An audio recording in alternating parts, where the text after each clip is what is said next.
a highly debated process for which logo to go with. Yes. But it was Prof. Edmund who created the logo, and then we ended up settling for this one. But I think we ended up saying, oh, yeah, take the hands and put them here and do this and do that. So a lot of thought went into this logo. Okay. As you can see, we also wanted to incorporate the Zimbabwe colors, Zimbabwean flag colors. And Okay. yeah, that's where we are. We had contemplated opening it to our members to say whoever comes up with the best design, we vote for it. But we figured that would have been a much longer process. True. So Indeed. whoever is interested in taking on that mission can still contact us if they think they can come up with something better. Okay, I think this is a challenge to the ZNRN members. We do have someone who's a graphic designer with us, and Of maybe course. they think they can make something better. But this looks nice, actually. It's quite interesting the way I look at it. I Yeah, think it yeah, yeah. We favors try to more of make my it very field, so I like sciencey. it. Yeah, we try to make it very sciencey. Yeah, And also I like the hands at the bottom, yeah, collaboration, working together, and the light bulb aspect of it, where we are yeah. all thinkers coming together. I think it's Um, definitely a great idea. It's a great starting point. yeah, yeah, yeah. Okay, so we've delayed to start the meeting by about 10 minutes time, so it's 18:09, and in 1 minute's time we can start, and Dr. Tatenda, you can present. The meeting is being recorded, and at the end of the meeting, then we can share the presentation with the others. Sure. So, yes, Doc, you can take the floor. Thank you so much. I appreciate the invitation to be the first person to present in our lovely webinar series. I'm very much looking forward to the future speakers, but I think it's nice that we show our faces as the people behind the network to set the tone, to set the pace for this webinar series. So, the slides, as like I said, I'm not feeling well, so if you see some errors, please don't fault me, but I think I did justice to the slides. Um, Here we go. If- okay, so what is Zimbabwe Research Network? This is a network that was founded in 2023 by Zimbabwean researchers for Zimbabwean researchers, both abroad and home. We're currently standing at almost 3,000 members, or just over 3,000 members. If we check in our WhatsApp groups, it's well over that. And this network came about as an action point after a 6 hour, I kid you not, 6 hours of a Twitter space on discussing the academic space in Zimbabwe. It stemmed from a tweet that I posted related to PhD applications. At that time, I was based in Maastricht, and we're getting PhD applications from a lot of Africans, and the ones from Zimbabwe would never even make it past the first round. And I was part of the team that would filter the applications and maybe cut them down to like 20 for maybe 200. And then the professors would deliberate who they're inviting for interviews, etc. And in as much as you would like to see members of your fellow country members doing well, it was just very difficult to push those applications any further. And it got me wondering why the PhD applications for proposals per se were subpar in comparison to other applicants. So this was the tweet. Uh, it was a controversial, I think. This is 3 years ago, actually. So I said 2 years in a row filtering PhD applications, and the ones from Zim don't measure up to those from other countries. What's going on with higher education in Zim? It ended up having over 100,000 views, and we had about 100 interactions with people. So what happened next? This was happening in the comments. So Peter Giftumtasa, a person who's quite active actually on Twitter, asked if we do a Twitter space and share what we need to do to improve. At times, it's just a matter of experience and exposure. And gave an example of the former vice chancellor of UCT who used to have an initiative program around it, and it was helpful to talk about how to improve yourself as a scholar. Uh, and there were people requesting, hey, I need to do a PhD. Can you help me? There were some people who were saying that's not true. Um, and then here, Twitter gets really messy sometimes. Why not engage Zim-based academics before rushing to Twitter? And why generalize on this basis of 2 years in a row? How many applications did you filter in those 2 years? And which discipline do you belong to? And does that warrant a generalizations? I doubt. So yeah, it was very contentious, unexpectedly, but I found some positive responses that encouraged us to have a discussion around it. It's not to, and I think in some of the comments I did mention that context actually matters. Indeed, it may just be what the field I was in at that time, and it could just have been a group of students from a particular university, but there were also a significant amount of cries for help, right? Somebody alluded to the fact that maybe it's the broadband speeds and Wi-Fi. Modern research is based on internet connectivity, and some people still continue to say it was a generalization. So why do I do this? I want you to see how broad the responses were, and not to make it seem as though like this is an opinion that everybody shares or shared at that time. So related to the 6 hour Twitter space that we did, decided to take some action, sent a link, and I said, well, let's meet on WhatsApp and discuss this further. Anyone who's interested in helping to push the Zim academia space any further should join the WhatsApp group. And instantaneously, over 300 people joined. And then within a few days, based on the interactions we're having, of course, there were people who were antagonizing in the group and who were just there to make noise. And remember, again, this is also around the time of the elections, and you get a lot of like people who want to understand what your agenda is, etc. However, from that interaction, you're able to see who are the sensible people, who are the people that get put in admin, because the each and every single day, new members were joining. Can you hear me still? Yes, we can hear you. Okay, I just need to pause a bit.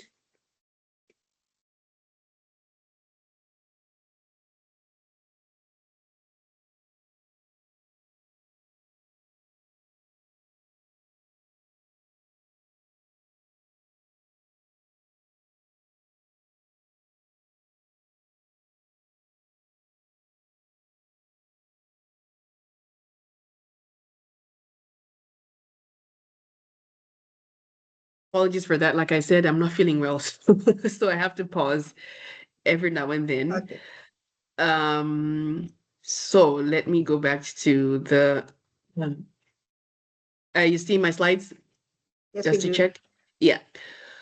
So yeah, from there we created an admin group that was very effective at deciding on what the measures are to make sure that we're actually well organized. I was very impressed by the group of people that ended up being in the admin because we basically set up a tone from the beginning about what we wanted to achieve. We met regularly and we actually did quite a lot in the first year. We were able to have a launch event where we had some researchers come through. We, in the last few years, were able to also have some conferences, which I'll talk about in the next coming up slides. So I think it's very impressive, given that everyone is working on this initiative at a pro bono basis. Um, so yeah, the strict posting rules and the interaction rules we have for the group are the reason why we still are able to continue having thousands of members on one platform and still be organized in the way that we are. And the main reason is that we just targeted improving the research space in Zimbabwe. And we want to head back to the academic excellence that we prided ourselves in. And I think that's a desire we have as Zimbabweans home and away.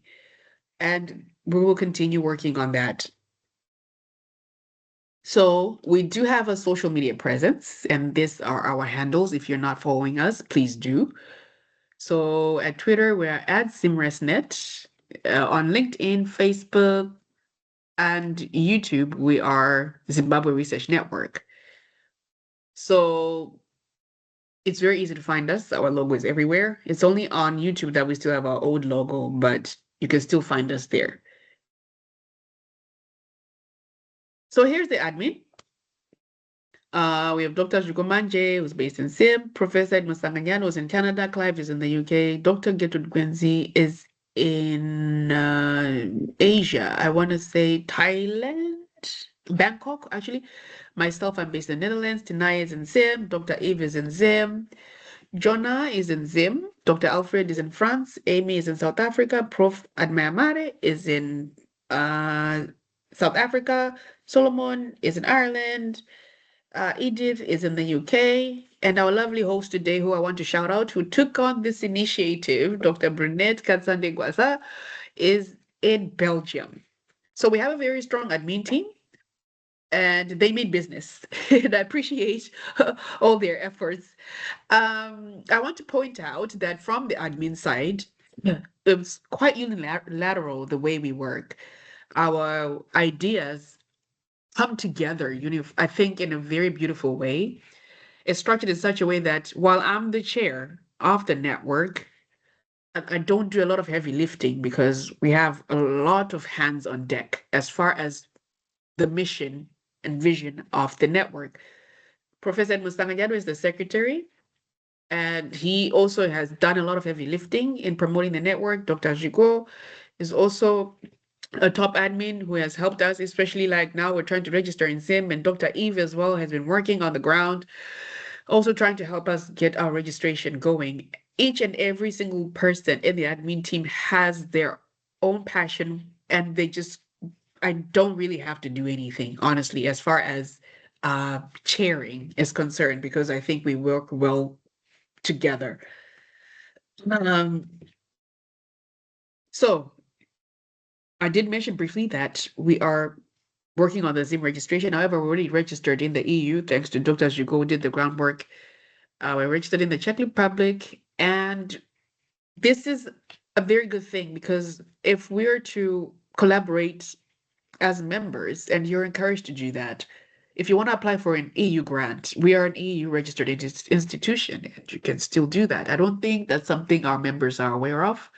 We hadn't really had a general meeting in a long time, and this is something that I feel like it's okay to let people know. We can discuss further how this would work.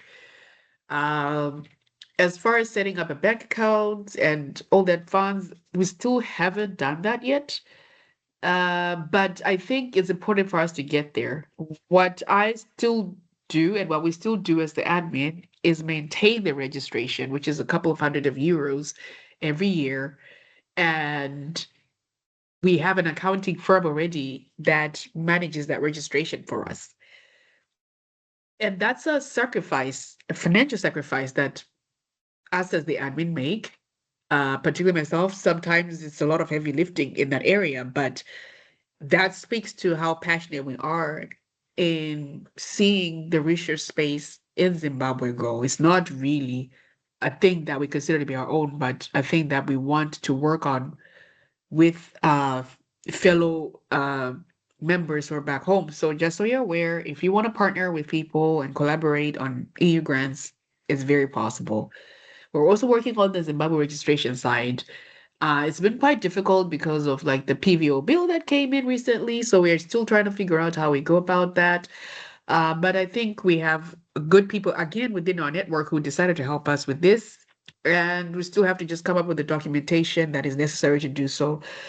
And we also have to be honest about our goal. We're not trying to rival, for example, the RCZ because they have their own mission and vision, and I think we actually work quite well with the RCZ and other institutions in Zim. So what we just want to do is to further amplify the research space in Zimbabwe and complement where there is a lack in terms of research output.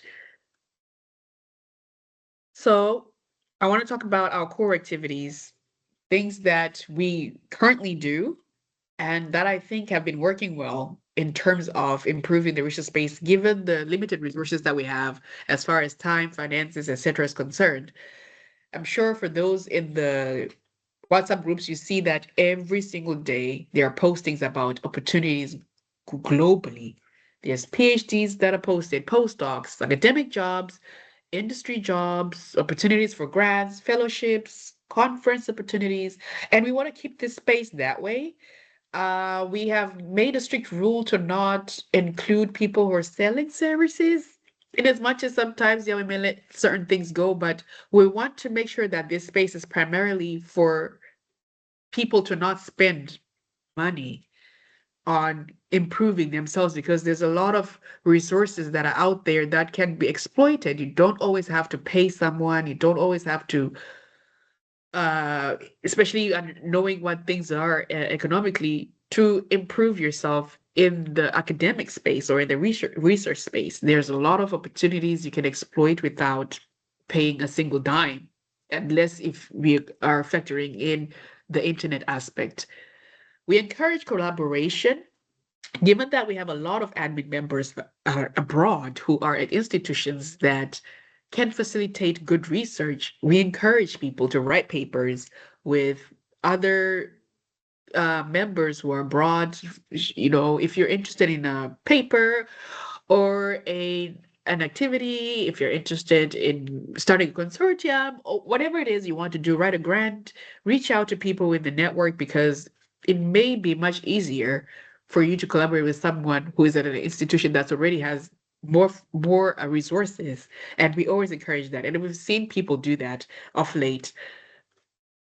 Though I feel like we still need to do more, we can exploit our geographical locations better. I still feel like we're much better than we were before.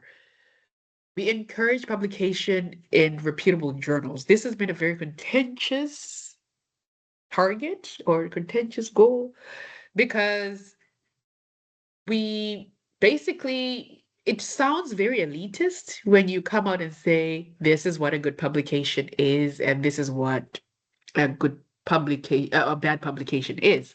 However, we cannot lie to each other and say that any publication is a good publication because we operate in a space where there are rewards for publishing in what are called good journals or peer-reviewed journals or reputable journals in each field. That's how universities get higher recognition. That is how you, as a person, end up getting recognized internationally.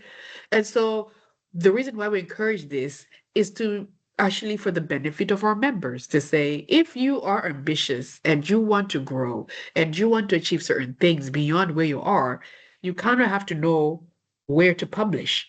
And just because you've published, it doesn't mean that it's a good publication. And many of us do good work, and it ends up in publications that low ball our work.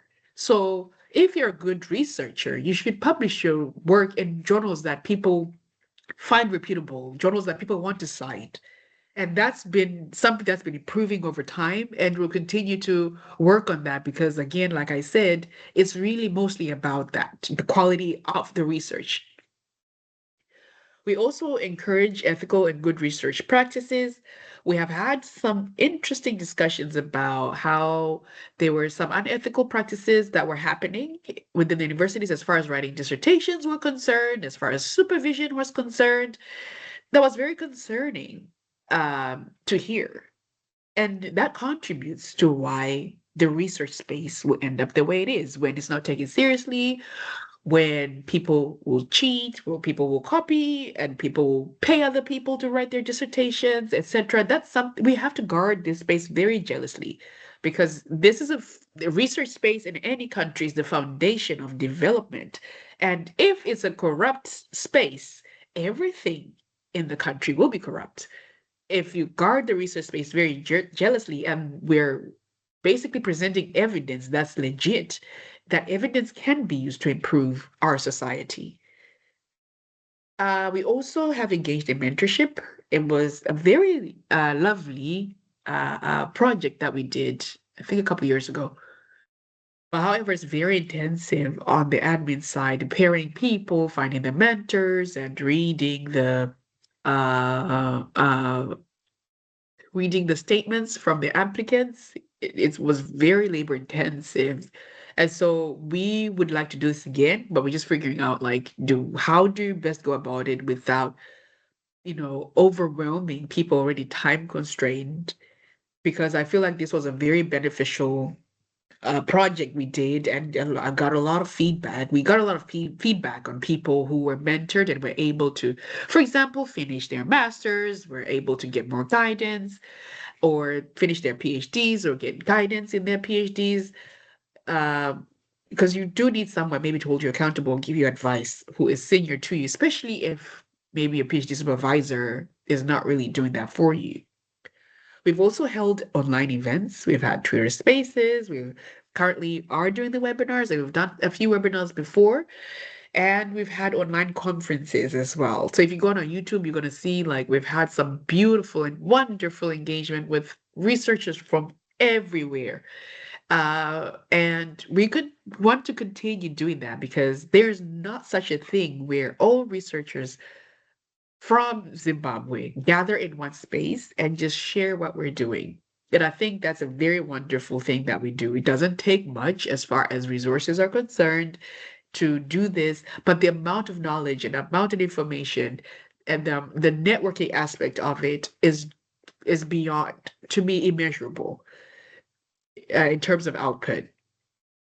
We also now are pushing towards engaging knowledge transfer and exchange activities as an entity ourselves. We want to make sure that we find opportunities for our members. And so, if at any point following the registration, we are called upon as the research network to come and do XYZ, we have a bank of researchers. My phone is full of numbers of different researchers.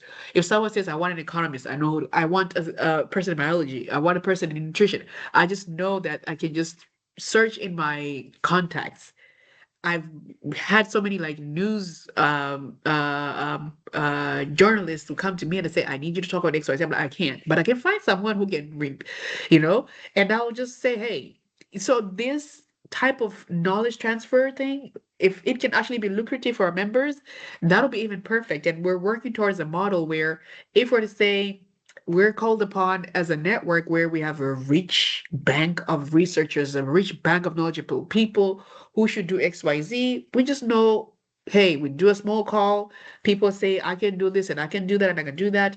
And it can be a way of supplementing income, especially in from the local aspect where we have had several discussions about how the salaries of lecturers and researchers back home is really not enough to live on. So those are things that we're thinking about and we can further discuss as a network. We've also done some policy engagement activities. On our Twitter spaces, we've had, for example, Dr. Murira has come for the space. So representatives of the Ministry of Higher Education, we've had people from RCZ. We've also participated in a Zim Diaspora event virtually in Mashingo. I remember that. And we had a couple of ZRN members who went to represent us there. We've also engaged with senior university administrators on our Twitter space and online, and we want to continue doing that. Though sometimes it's difficult to engage because there's skepticism as far as like what we want to do. We have done a lot of work and trying to also reach out, and for our members who can make it easier for us to reach out to senior administrators we want to have a good relationship with them. Please do reach out to us so we can continue making sure that we mutually work with uh, our institutions back home, because if we're working super independently from them, we may not be able to reach the targets that we want, which as far as improving the research space in our country is concerned. And I feel like we do have mutual interest with those institutions. So that was my presentation in a nutshell. Future activities, I don't know. There's a lot we can propose, but I don't want to promise anything. I think it's best to discuss that actually with the people that are here. So that's the end of my presentation. Thank you. Thank you, Tatenda, for the presentation. Right now, I just want to open the platform for people who are here. If you have questions, comments for Tatenda, this is the time. I want to welcome, I recognize a couple of names here. Timba, Gift, Allen, Sarzai, Abigail, Willard, and Elmont, welcome. So this is your opportunity. If you have any questions or any comments, you can open your mic.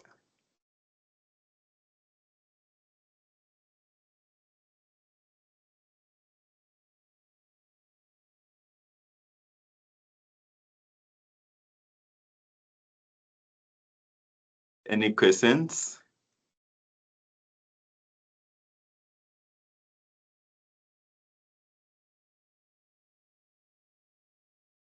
I guess not.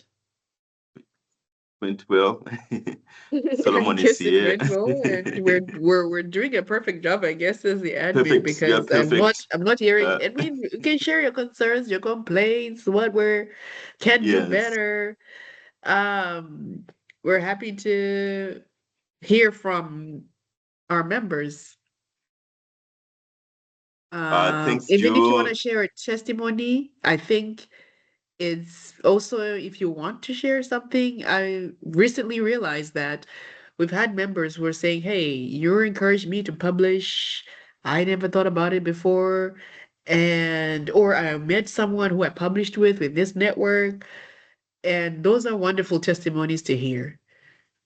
I'm not sure though, because sometimes when you're working behind the scenes, you're not sure of the impact of the work you're doing. So if you're open to just say some nice words to us, we're very happy to hear them so that we know that our work is not in vain.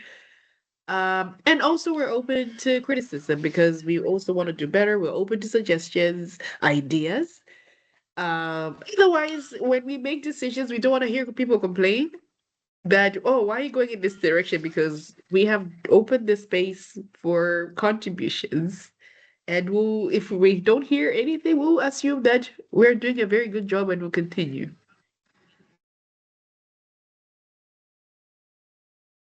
Elmont, go ahead. Yeah, thank you. I think this is really nice, useful. I think it's the first time that I've attended the webinar organized by the network, and I get to learn a little bit more about the network. And I think it's actually very good and well structured than I thought. I used to think maybe it's just an organic network of people that get together, but I think it's really well structured. One of the things that I like that you try to do is I would say, to share the publications of the members. And I think it happens in the group. But I think we may need to, maybe people are busy, but also to go beyond the group and even on LinkedIn. Well, I see you also in LinkedIn, try to share the works of the members. Like there are a lot of members of the network. People are doing very fantastic work wherever they are. So, helping them put their work out there. This is what there are people doing climate change stuff, people doing biology, people doing a lot of interesting things. So yeah, it might be good. Keep doing that and also expand the way we disseminate and share the outputs of the members. Thank you. Oh, thank you so much, Elmont. It's a pleasure working with you, and I'm getting tired of people confusing me for you and you for me. I think it's the L. We have It to doesn't deal help with that the you are L. both in Canada now. It's even worse now. I made it all worse. So thank you so much. We got a message from Saruzai. He said, thank you for participating in the Women in Science, Technology and Innovation Conference. We look forward to more involvement of ZRN in the future conferences. I think Tatenda can add a little bit more about how we participated in that. Yeah, so no, Elevators reached out to one of our admin, and they asked us to participate in the Women in Science and Technology conference. And we had a lot of deliberations as far as what was needed. And I think as a network, we reached a point where we know what we can do for the research space. We know that there's a lot of things that are connections that are needed with institutions back home, and what I like about this conference was that we were able to dig through and say, okay, what exactly do we need to provide to the attendees? And we did our very best to make sure that we delivered what exactly was needed. And that's a very beautiful, in my view, a very beautiful way of interaction and a good start with engaging with organizations that are back home. I think there's a lot of too much talking and no action sometimes when we are talking about what's wrong with the research space in Zimbabwe and what's wrong with this. And I'm happy about this because we actually worked together and we did something and we have an output. And so the fact that we have a nice relationship like this where we'll continuously work together is very nice. And we engaged with the Research Council of Zimbabwe as well for the conference. And so we want to continue to make improvements in how we can further collaborate with such institutions back home. That's the goal, and I think this is a good start. Thank you so much. Thank you. Alan, go ahead.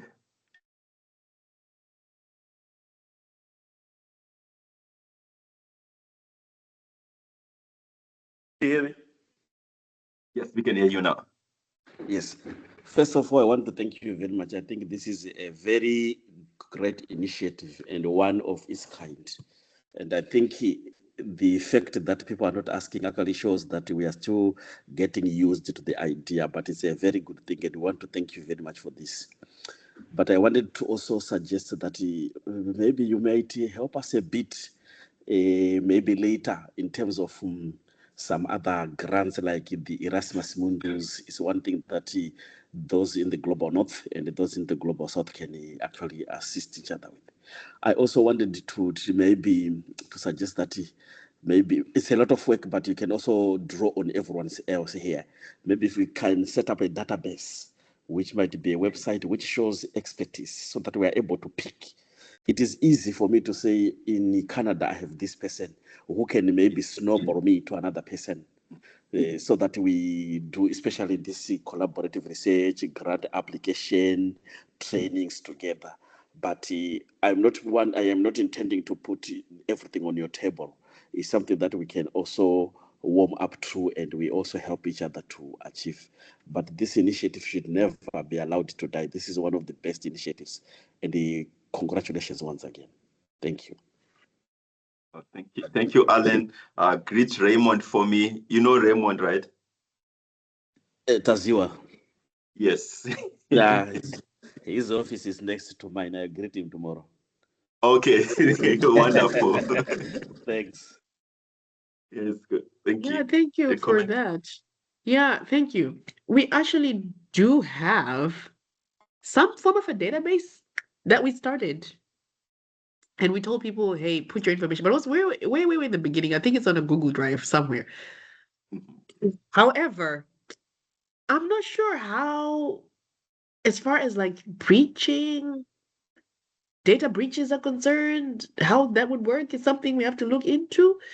We did come up with that, but then also we started thinking like, should everyone have access to it, because it can be a link that everyone can share. So we started having this debate around that okay, we come up with a space, a database with everyone, and it can be easily shared to people who are not in the network, and easily shared, you know, how do we protect this space for where it's exclusive to the members of the Zimbabwe Research Network? We got stuck there. And I'm open to hearing ideas and suggestions. And then we got to the idea of like, okay, let's do a website. Okay, what would that website look like? And how can, who's going to maintain it? Who's going to pay for it? Then it means that we need to find ways of generating income. Can we then say our members can pay $1 a year? Because it's 3,000 members, it's enough to maintain a website. So those are things that we can discuss now. If you have any suggestions on how we can go about that, those were it was brought up and it got stuck because we started debating until, you know, as academics, there's always but this, but this, but that, and then so let's see where this can go. And I like the idea, but I just don't know how we can take it any further. Maybe, Prophet, won't you have an idea? So another major hurdle that stopped us on our tracks was a new law was passed on maintaining database, where with our membership we had more than 1,000 members, which meant, according to Zimbabwean ICT law, we had to pay $10,000 every year for maintaining that database. That's the law now. So that's another challenge that we kind of face. So one of the ideas that I think we can really work on is trying to maybe, I think we tried it a bit. That's how the statistics group came about, right?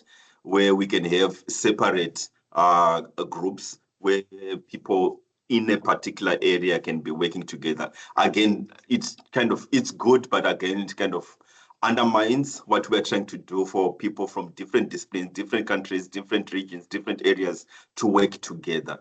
So those are some of the hurdles that we continue facing. But I think it's something that we just need to continue exploring because it's going to be helpful. I'll give you an example right now. There is a call from Belmont Forum. They are going to be giving, I think, it should be 2 or 3 million per proposal, right? That's the budget, around 3 million per proposal, and it needs people coming from three different fields. So it's something that we could do, right? But the challenge now will be how knowing who's in social sciences, who's in humanities, then getting all those different people to work on different projects. So it's doable. So I think if we can start off with maybe a database where we keep grants, all calls for different grants that are open, fellowships, grants, everything. We put a Google Docs so much that people, when you see an opportunity to partner, you can just say, I'm interested, and people get in contact with you directly. Maybe that way we could kind of circumvent the law around maintaining of personal data. So we keep a file of different grounds. Yes. Could it be that, and I think we discussed how we can encourage more grant applications. And we kind of also discussed how we can set up like grant application silos. Yes. It's similar to what you're talking about people in different disciplines. But we also said, how can we say, okay, let's have a group of 10 people that are serious and want to apply for this grant, and they're going to be monitored in this 3-month process, and everyone is doing their share, and there's one person experienced in each group. Maybe say we're applying for 5 grants, for example, and then we have people in groups, and then we're going to say we do a call for a call, meaning we're doing a call to say we have these grants in 3 months time that are due. Whoever's interested and has time now can come to this group or express their interests, and then we're going to select who's going to join, or the person in charge of that group can say, I want these people because their profiles match what's needed in the grant. Good. Yes. That's something also we had discussed as well. maybe it would be a good start to say what are the, for example, you said the Erasmus Mundus grants, and then we can say, okay, there's a grant and we are interested, and then we're going to say, okay, we need certain profiles, and we see how that goes. That's an option. Yeah. And you can reply in the comments if it's not a good idea or a good idea, or if you have other other suggestions.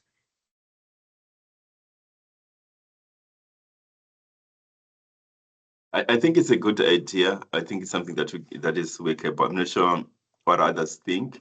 Go ahead, Solomon. Hello, can you hear me? Yes, we can hear you. Thank you very much for organizing this space for scholars from different academic backgrounds to share ideas in terms of promoting research as well as promoting researchers, so that we can sustainably contribute to knowledge production, as well as coming up with maybe sustainable solutions to address the challenges that are faced by humanity. I do have maybe a suggestion because according to my own according to my own experience of sharing links to do with the opportunities, I've realized that because sometimes people come to my inbox asking how to apply, how to go about it, where and what questions. So I think there's need maybe to maybe have maybe some annual sessions, or I don't know, according to the schedules of the association.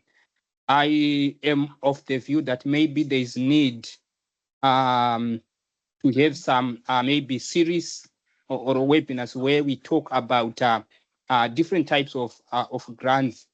For example, here in Europe, there are so many grants that are open, whereby anyone from anywhere can apply for this grant. For example, we have European Research Council grants, which comprises of starting grants, as well as advanced consolidator and synergies grants that are open to anyone. They are not restricted according to nationalities. They are open to anyone. But one thing that I've realized that many people, especially according to the experience that I have with people coming to my inbox, they don't know if they are eligible.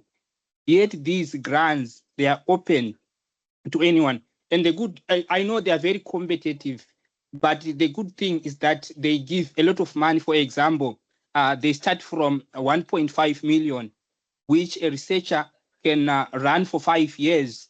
And it's also a way of, if you get that, you can also create employment, because you will employ PhDs, postdocs, research assistants.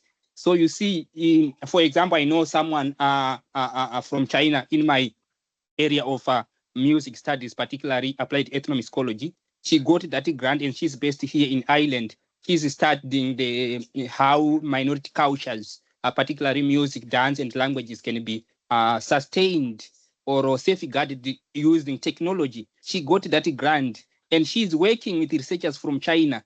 Why? Because for you to contribute or to take part or to be employed as a postdoc or as a PhD or a research assistant, you need to know Chinese.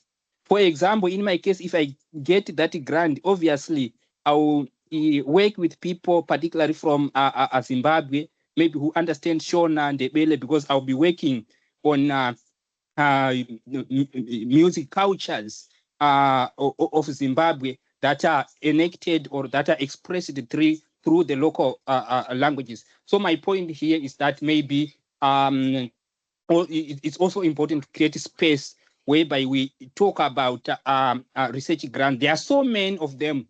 Even if we go to at national level, for example, here in Ireland, we have Iris Research Island grant that ranges from PhDs postdoc, as well as principal investigators. If you go to Austria, we have grants that are funded by the Austrian Science Fund, which are also open to anyone and from any discipline. And yeah, so in short, that's all what I wanted to say. Thank you. Oh, thanks so much, Solomon. Any other comments? Any comments? There's no hand lifted up.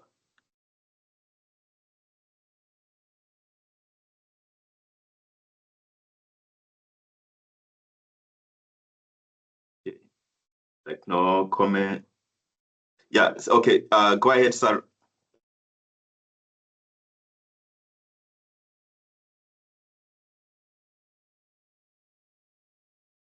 You can open your mic, sir. Okay, good evening. Thank you for the opportunity. So I was saying, I suggest we probably have some sessions to guide prospective applicants on how they can respond to certain grants. But sometimes members would love to apply, but maybe they don't know how to go about it. And they probably need someone to take them through, especially those who have walked the path and know what funders are expecting and provide some tips here and there. So at OWSD, which is the organization that I represent, it's Organization for Women in Science for the Developing World, Zimbabwe chapter. So whenever we get calls from UNESCO, which is we are a program unit of UNESCO. So UNESCO sends calls for PhDs, for postdocs, early career fellowships. So within our network, there are members we have received these fellowships before, and we have gotten grants before. So we ask them to do a webinar where they take us through the process. They highlight what the funders are looking for, and they kind of help prospective applicants to go through the application. So we have found that very helpful, especially for the PhD fellowships and the postdoc and the early career. Zimbabwe was one of the countries who was excluded from early career fellowships, but we managed to motivate for Zimbabwe's inclusion in that fellowship, and now our women scientists can apply for the fellowship, and we have quite a number. We have received that fellowship, early career fellowship. So I think as ZRN, if we have the different grants and we are put into groups, maybe in those groups, they can be leaders who can guide the prospective applicants to apply. I think it can help. Thank you. Thanks so much, sir. I think, yeah, it's something that we need to be planning on. So I'm sure it's something that is going to come next. So that's going to be an agent item that we are going to be looking at.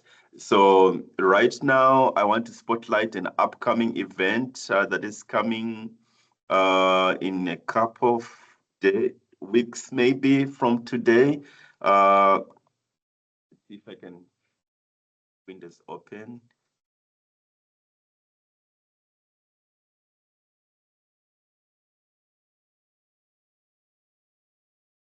Can you see? We have an event, an upcoming event soon where we are going to have Elmont, who's an assistant professor at University of Alberta. He's my closest neighbor around here. So he'll be talking about the work that he has been doing for the couple of years. So the date and time is going to be announced most likely going to be on a Friday, same time. So we're going to keep you abreast on the exact date. So with the grant application, I'm confident we're going to have something on that probably soon.